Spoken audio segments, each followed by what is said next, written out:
Karena itu mari Bapak Ibu Saudara-saudari, supaya kita tidak menanggung murka Tuhan, hukuman Tuhan, mari kita memeriksa sekali lagi, siapa yang paling kita andalkan.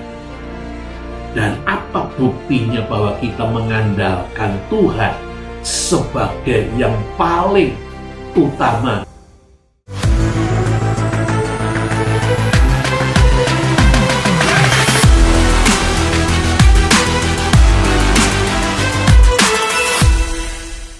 Shalom Bapak Ibu, Saudara-saudari, selamat tahun baru 2021. Kita bertemu kembali dalam Walking with God. Saya mengajak Bapak Ibu untuk mengikuti kehidupan Nabi Elia.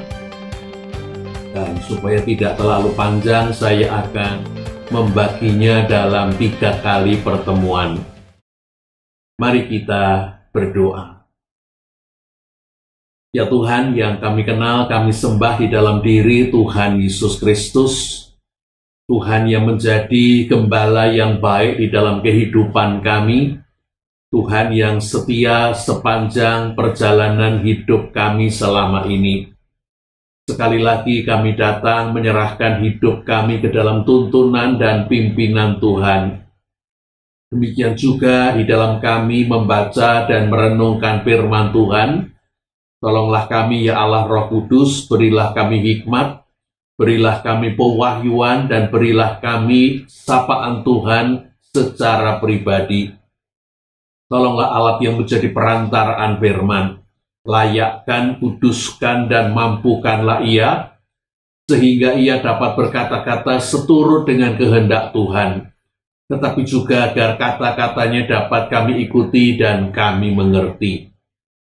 Di dalam nama Tuhan kami yang hidup, Sang Firman yang sudah menjadi Sang Manusia, Kepala, Pemimpin, dan Raja kami, Tuhan Yesus Kristus, kami berdoa dan memohon. Terima kasih. Amin. Mari saya ajak membaca terlebih dulu dari kitab Perjanjian Lama, 1 Raja-Raja pasal yang ke-17, ayat 1 sampai dengan ayat yang ke-4, lalu pasal yang ke-18, ayat yang pertama. 1 Raja-Raja 17 ayat pertama sampai dengan 4 dituliskan demikian. Lalu berkatalah Elia orang Tisbe dari Tisbe Gilead kepada Ahab, demi Tuhan yang hidup, Allah Israel yang kulayani, sesungguhnya tidak akan ada embun atau hujan pada tahun-tahun ini, kecuali kalau kukatakan. Kemudian datanglah firman Tuhan kepadanya, pergilah dari sini, berjalanlah ke timur, dan bersembunyilah di tepi sungai Kerit, di sebelah timur sungai Yordan. Engkau dapat minum dari sungai itu, dan burung-burung gagak telah kuperintahkan untuk memberi makan engkau di sana. 1 Raja-Raja pasal yang ke-18 ayat yang pertama. Dan sesudah beberapa lama datanglah firman Tuhan kepada Elia dalam tahun yang ketiga. Pergilah, perlihatkanlah dirimu kepada Ahab, sebab aku hendak memberi hujan ke atas muka bumi. Bapak Ibu Saudara-saudari yang dikasihi oleh Tuhan Yesus Kristus, kisah tentang Nabi Elia dikutip di dalam surat Yakobus pasal yang ke-5 ayat 17 dan 18 dituliskan demikian. Elia adalah manusia biasa sama seperti kita, dan ia telah bersungguh-sungguh berdoa supaya hujan jangan turun, dan hujan tidak turun di bumi selama 3 tahun dan 6 bulan. Lalu ia berdoa pula, dan langit menurunkan hujan, dan bumi pun mengeluarkan buahnya. Menurut surat Yakobus pasal yang ke-5 ini, Nabi Elia berdoa dengan sungguh-sungguh, dan karena doanya yang sungguh-sungguh, maka langit tidak lagi menurunkan hujan 1 tahun, 2 tahun, 3 tahun, bahkan sampai 3,5 tahun. Karena doa Nabi Elia. Bapak, Ibu, saudara-saudari yang dikasihi oleh Tuhan Yesus Kristus, saya mengimani bahwa Nabi Elia adalah seorang pendoa yang sungguh-sungguh bergumul di dalam doa. Dan ketika Nabi Elia melihat kehidupan bangsa Israel pada masa Raja Ahab, anak Omri, raja yang jahat, demikian juga Ahab mengikuti kehidupan bapaknya Omri, lebih-lebih ketika Ahab kemudian menikah dengan Isabel, anak Raja Sidon et Baal, penyembah-penyembah Baal dan Asyira atau Astarte. Karena pernikahan Ahab dengan Isabel, maka kemudian Ahab membuat mezbah untuk Baal di Samaria dan melakukan upacara korban untuk Baal, dan bahkan juga ia kemudian membuat patung Asyira, patung Astarte. Dan Ahab di bawah pengaruh istrinya Isabel membawa bangsa Israel ke dalam penyembahan Baal dan berhala, meninggalkan Tuhan Allah Israel yang sejati. Bapak, Ibu, saudara-saudari yang dikasihi oleh Tuhan Yesus Kristus, umat Tuhan tetapi tidak hidup menurut hukum Tuhan. Umat Tuhan tetapi menyembah Baal dan Asyira. Itulah yang menyebabkan Nabi Elia berdoa kepada Tuhan, bertanya kepada Tuhan, mempertanyakan apa yang sesungguhnya menjadi maksud Tuhan. Mengapa Tuhan membiarkan bangsa Israel jahat? Mengapa Tuhan membiarkan Ahab, Isabel membawa penyembahan Baal dan berhala, mempengaruhi seluruh kehidupan masyarakat Israel? Apa yang akan Tuhan perbuat? Bapak, Ibu, saudara-saudari yang dikasihi oleh Tuhan Yesus Kristus, saya yakin Elia sungguh-sungguh seorang pendoa. Tetapi jikalau hujan tidak turun selama 3,5 tahun terjadi oleh karena inisiatif Nabi Elia, oleh karena doa Elia lah, maka langit tidak menurunkan hujan selama 3,5 tahun. Saya ragu apakah memang begitu. Oleh karena Nabi Elia adalah seorang nabi abdi Allah yang di dalam 1 Raja-Raja pasal 17 tadi dia mengatakan, demi Tuhan yang hidup, Allah Israel yang kulayani. Seorang nabi akan melakukan apa yang diperintahkan Tuhan kepadanya. Seorang nabi adalah seorang abdi, seorang hamba. Dan tidak ada yang namanya hamba melakukan kehendaknya sendiri. Seorang hamba akan melakukan kehendak tuannya. Tuhanlah yang sesungguhnya menghendaki supaya Elia pergi dan menyatakan kepada Raja Ahab bahwa Tuhan akan menahan hujan.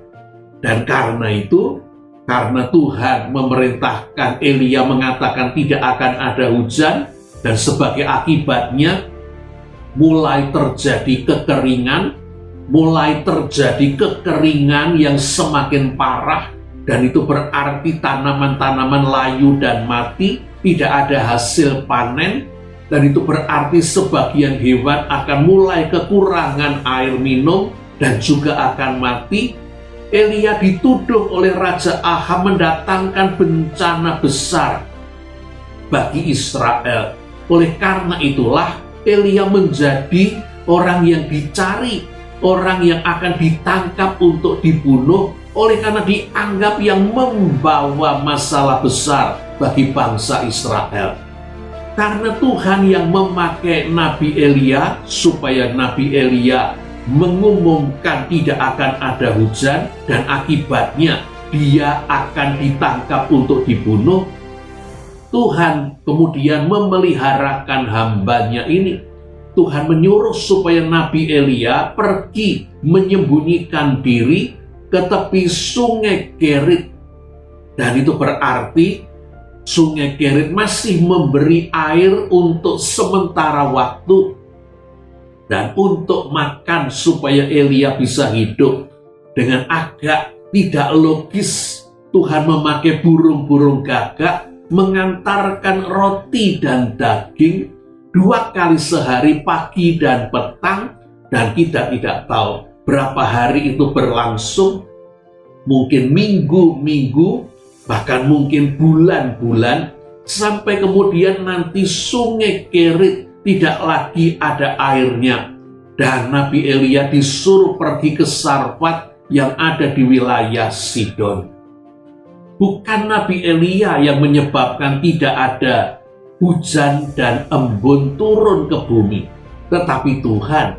Karena itulah di dalam 1 Raja-Raja pasal yang ke-18 ayat yang pertama dengan jelas dikatakan di sana bahwa Tuhan yang kemudian menyuruh Nabi Elia, pergilah, perlihatkanlah dirimu kepada Ahab, sebab aku hendak memberi hujan ke atas muka bumi.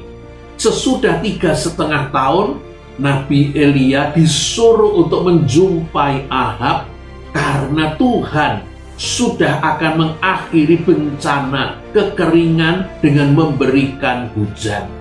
Bapak, Ibu, saudara-saudari yang dikasihi oleh Tuhan Yesus Kristus, Tuhan sudah memberitahukan maksudnya kepada Nabi Elia.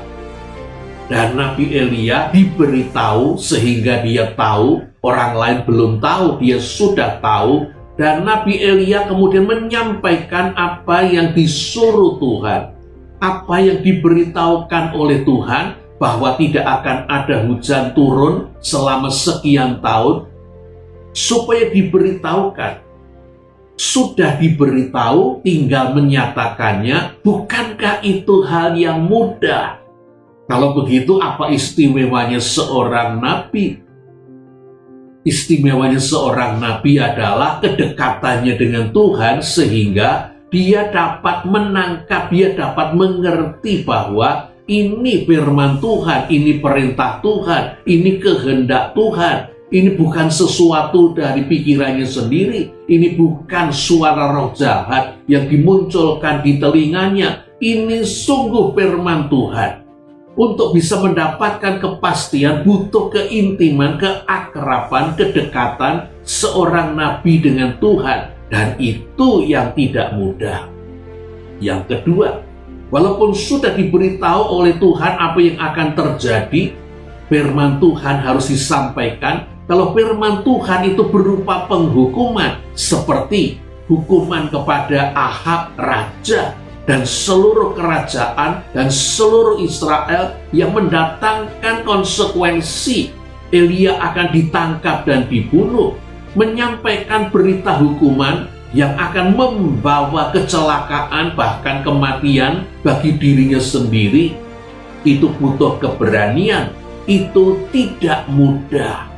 Dan itulah keistimewaan dari para nabi, termasuk juga Nabi Elia. Bapak, Ibu, saudara-saudari yang dikasihi oleh Tuhan Yesus Kristus, sesungguhnya Tuhan sudah terlebih dahulu menyatakan peringatannya menjadi sebuah nubuatan sejak zaman Musa. Oleh karena kepada Musa Tuhan sudah memberikan pesan, kalau besok bangsa Israel sudah menempati tempatnya dan kemudian mereka meninggalkan Tuhan, maka hal-hal inilah yang akan terjadi. Saya kutipkan yang pertama dari kitab Ulangan pasal yang ke-11, ayat 16 dan 17. Hati-hatilah supaya jangan hatimu terbujuk, sehingga kamu menyimpang dengan beribadah kepada Allah lain dan sujud menyembah kepadanya. Jika demikian, maka akan bangkit murka Tuhan terhadap kamu, dan ia akan menutup langit sehingga tidak ada hujan, dan tanah tidak akan mengeluarkan hasil. Dalam kitab Ulangan sudah dicantumkan bahwa apabila bangsa Israel menyembah ilah lain, Allah lain, berhala, termasuk Baal dan Asyera, maka Tuhan yang murka akan menghukum dengan menahan hujan. Satu bagian lagi muncul di dalam Ulangan pasal 28. Saya bacakan ayat 20, 23, dan 24 versi Kabar Baik. Kalau kamu berbuat jahat dan menolak Tuhan, Ia akan mendatangkan bencana, kekacauan, dan kesulitan dalam segala yang kamu lakukan, sehingga dalam waktu singkat saja kamu dibinasakan sama sekali. Hujan tidak akan turun dan tanahmu menjadi keras seperti besi. Tuhan takkan menurunkan hujan air, melainkan hujan debu dan pasir, sehingga kamu habis binasa. Tuhan sudah menyatakan hukuman kalau bangsa Israel menyembah Allah lain, dan raja-raja Israel meninggalkan Tuhan dan menyembah Baal, menyembah Asyera, dewa-dewi bangsa Sidon. Maka hukuman hujan tidak akan turun inilah yang sekarang dinyatakan melalui Nabi Elia. Bapak, Ibu, saudara-saudara yang dikasihi oleh Tuhan Yesus Kristus, Tuhan hendak menghukum oleh karena bangsa Israel, oleh karena Ahab, oleh karena Isabel menyembah Baal. Baal semula dikenal sebagai dewa matahari, juga disebut sebagai dewa hujan, dan kemudian akhirnya Baal dikenal sebagai dewa kesuburan. Asyera atau Astarte dianggap sebagai istri dari Baal, dewi kesuburan. Jikalau selama ini Isabel, Ahab, dan bangsa Israel menyembah Baal dan Asyera, seolah-olah yang memberi kesuburan adalah Baal, yang memberi hujan dan embun adalah Baal, maka hukuman Tuhan ini sesungguhnya hendak menyatakan bahwa bukan Baal, bukan Asyera yang memberi embun dan hujan, bukan Baal dan bukan Asyera yang memberi kesuburan, tetapi Tuhan. Oleh karena itu, melalui Nabi Elia, Tuhan menyatakan tidak akan turun embun dan hujan. Ini adalah suara Allah Israel, Yahweh. Jikalau Baal memang punya kekuatan dan kuasa, biarlah Baal menunjukkan kuasanya dengan menurunkan embun dan menurunkan hujan. Dan realitanya, 1 tahun berlalu dan tetap tidak ada hujan yang turun. Embun yang turun 2 tahun berlalu, tetap tidak ada embun dan hujan. 3 tahun berlalu, 3,5 tahun. Mari Bapak Ibu kita membayangkan, kalau dalam 1 tahun tidak ada hujan, sudah seperti apa kekeringan tanah, sudah seperti apa tanam-tanaman yang kering dan layu, sudah seperti apa nasib kehidupan kita ini, termasuk binatang-binatang yang mengandalkan air dari hujan. Kalau sampai 3,5 tahun, sungguh-sungguh sebuah bencana kekeringan, bencana gagal panen, bencana kelaparan, bencana kehausan. Tuhan hendak menunjukkan bahwa Baal dan Asyera bukan dewa-dewi hujan, bukan dewa-dewi kesuburan. Bapak, Ibu, saudara-saudari yang dikasihi oleh Tuhan Yesus Kristus, Tuhan murka terhadap penyembahan Baal dan Asyera. Oleh karena penyembahan Baal seringkali dikaitkan bukan cuma upacara korban, tetapi penyembahan Baal dan Asyera seringkali juga disertai dengan pelacuran bakti. Sebagai lambang, orang-orang Israel memohon kesuburan dari Baal dan Asyera. mereka memperagakannya dengan melakukan seks bebas. Itulah yang kemudian disediakan di tempat-tempat ibadah Astyarte maupun Asyira, perempuan-perempuan yang bersedia untuk melakukan persetubuhan. Bapak, Ibu, saudara-saudari, penyembahan kepada Baal juga seringkali dilakukan seperti penyembahan kepada Moloch dan penyembahan yang lain, dengan mengorbankan bayi maupun anak-anak. Dan seringkali kombinasi berikutnya adalah sihir, ramal, roh-roh jahat akan ikut berperan di dalam penyembahan ini. Isabel melalui meja di istana menghidupi 450 nabi-nabi Baal dan 400 nabi Asyira. Bayangkan Bapak Ibu, 450 nabi Baal dan 400 nabi Asyira. 850 nabi Baal dan Asyira diberi makan oleh Isabel dan Ahab. Tuhan murka oleh karena Ahab dan Isabel menyebabkan bangsa Israel menyembah sesembahan yang salah, menyebabkan bangsa Israel melakukan hidup yang salah, menyebabkan bangsa Israel melakukan hidup yang rusak. Dan karena itulah Tuhan hendak membuktikan bahwa Baal dan Asyira tidak punya kekuatan apa-apa. Sesudah 3,5 tahun hujan dan embun ditahan, Tuhan kemudian menyuruh Nabi Elia menjumpai Raja Ahab dan menyerukan supaya mereka bertobat dan supaya bangsa Israel percaya bahwa Allah lah yang memberi hujan dan kesuburan. Nabi Elia mengajak supaya nabi-nabi Baal ini bertanding dengan dirinya di atas Gunung Karmel. Seluruh rakyat supaya ikut naik ke Gunung Karmel. Allah mana yang memberi api dari langit membakar korban? Apakah itu Baal ataukah itu Yahweh? Sesungguhnya itulah Allah yang sejati. Lalu Nabi Elia mempersilahkan para nabi Baal ini terlebih dulu mengolah korban mereka dan memanggil Baal supaya menjawab panggilan mereka dengan menurunkan api dari langit. Dari pagi nabi-nabi Baal 450 ini berseru-seru dengan riuh memanggil-manggil Baal.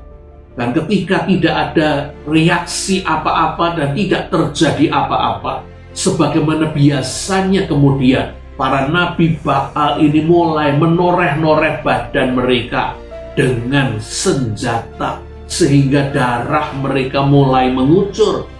Tetapi Baal tetap tidak berbuat apa-apa, Baal tetap tidak menjawab apa-apa hingga sampai melewati tengah hari.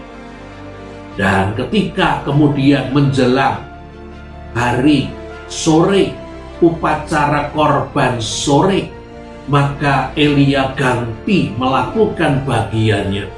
Elia menyusun 12 batu sebagai misbah, meletakkan korban di atas misbah ini, dan meminta supaya misbah ini disiram dengan air berkali-kali sehingga parit yang ada di seluruh sekitar misbah ini penuh dengan air.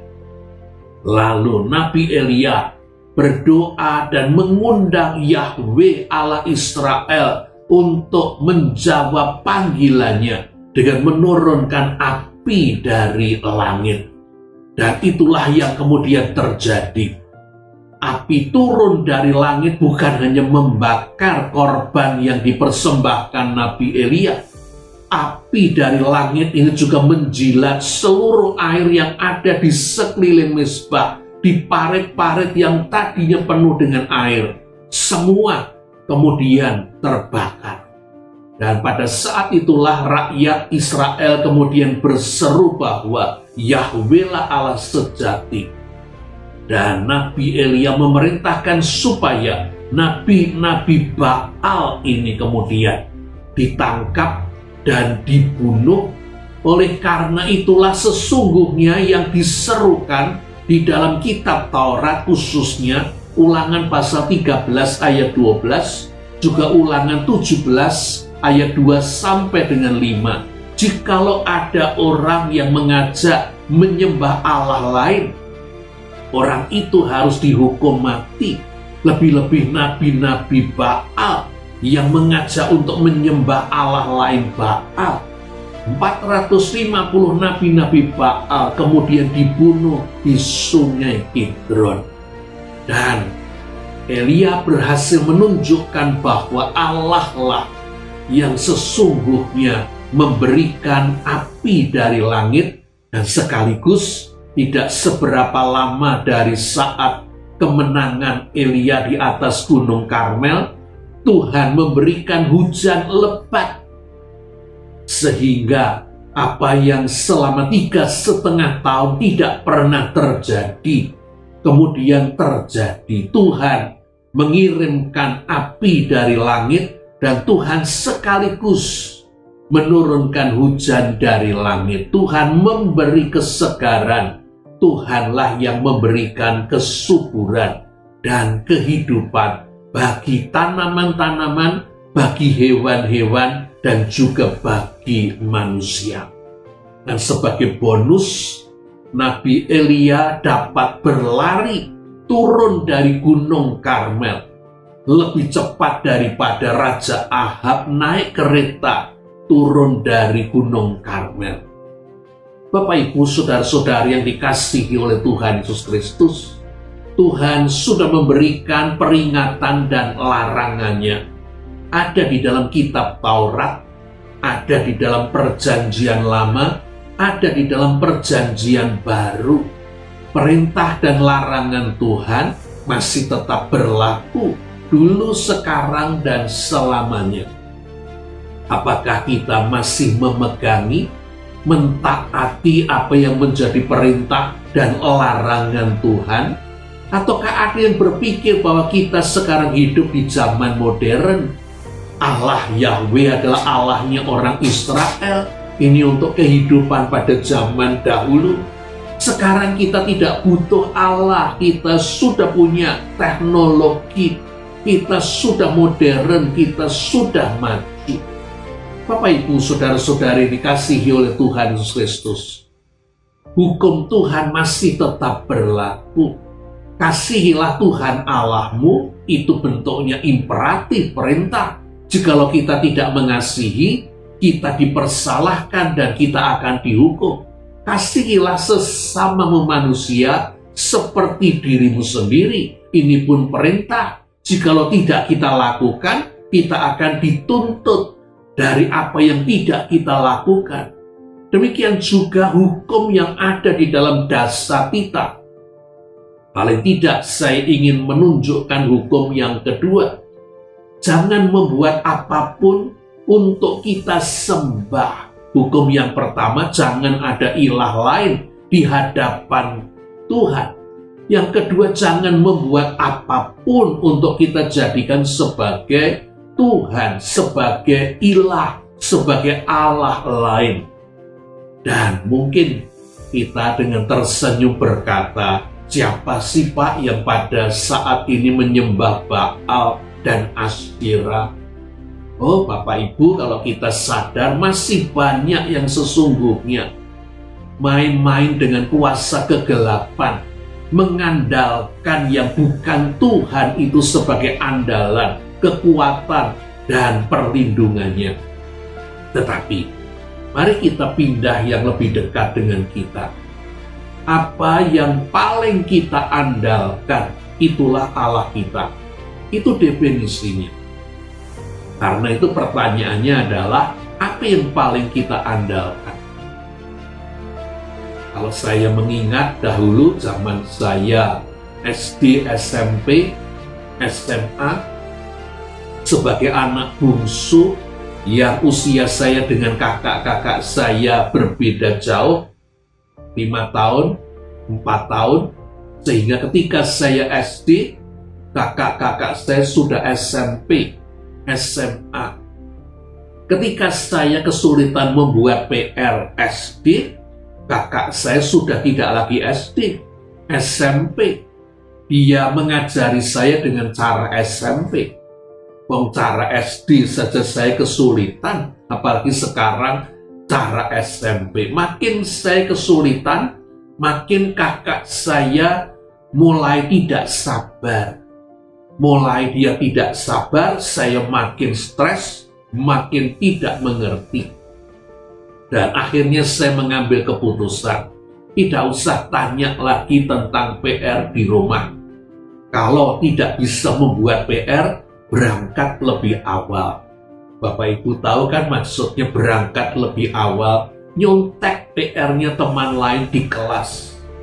Dan itu yang kemudian membuat saya mulai tidak lagi mengandalkan orang lain. Saya menjadi orang yang mengandalkan diri saya sendiri. Tidak usah minta pertolongan orang lain. Bisa kerjakan sendiri, tidak bisa tinggal pergi. Itu aja kok repot.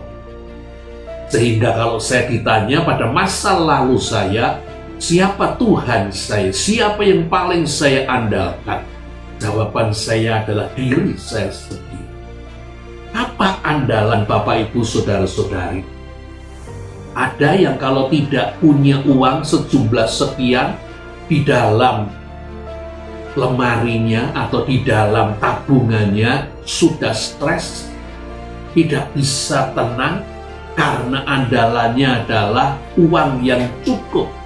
Ada di antara Bapak Ibu yang andalannya ternyata adalah orang tertentu sebagai backing, sebagai pelindung, mungkin orang kuat, kuat secara politis maupun kuat secara badan. Apa yang paling kita andalkan? Apakah Bapak Ibu tidak seperguruan dengan saya? Kita sebagian besar sesungguhnya mengandalkan diri kita sendiri, kepandaian kita, kecerdasan kita. Mengandalkan harta kita, kekuatan kita, mengandalkan koneksi kita, mengandalkan pengaruh kita, bahkan mungkin mengandalkan tipu muslihat kita, mengandalkan kelicikan kita, mengandalkan keculasan kita. Bisa jadi kita tidak menyembah Baal dan Asyirah, tetapi kita juga tidak menyembah Allah yang sejati. Karena itu mari Bapak Ibu Saudara-saudari, supaya kita tidak menanggung murka Tuhan, hukuman Tuhan, mari kita memeriksa sekali lagi, siapa yang paling kita andalkan? Dan apa buktinya bahwa kita mengandalkan Tuhan sebagai yang paling utama di dalam kehidupan kita sendiri? Sekedar contoh, kalau Bapak Ibu sakit, pusing, pilek, batuk, apakah Bapak Ibu langsung berdoa? Sepertinya tidak, bukan? Kita cari obat yang bisa dibeli dengan bebas. Minum sehari, 2 hari, 3 hari. Masih belum sembuh, Bapak Ibu sudah berdoa? Biasanya belum. Kita ganti obat yang lebih kuat. Kalau kemudian kira-kira seminggu lebih kita tidak sembuh, Bapak Ibu sudah berdoa? Rasanya juga belum. Kita akan pergi ke dokter dan mendapatkan obat yang harus dengan resep dokter, mungkin antibiotik. Jikalau 1 pil, 1 resep sudah kita minum dan ternyata kita belum sembuh, apakah kita sudah berdoa? Kapan kita akan mulai berdoa? Doa itu seperti kalau mobil, kalau bannya bermasalah baru ban serep dikeluarkan, doa itu ban serep. Ataukah doa itu kemudi? Mobil tanpa ban serep bisa jalan, mobil tanpa kemudi apakah jalan? Apakah doa itu menjadi tanggapan kita yang pertama dan utama? Kita mengandalkan Tuhan, Tuhan yang akan memberkati obat, Tuhan yang akan memberkati dokter, Tuhan yang akan memberkati segala upaya dan cara yang kita pakai.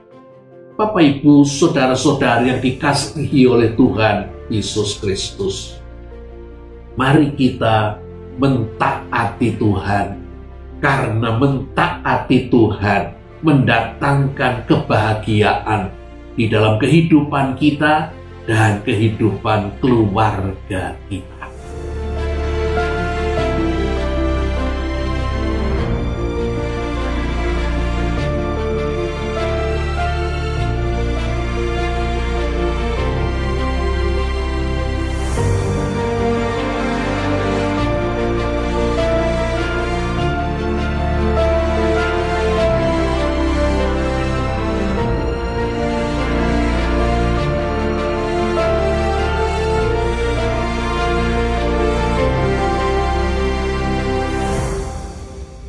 Saya berhenti sampai di sini. Saya akan menyambung pada pertemuan kita yang akan datang, masih tentang Elia.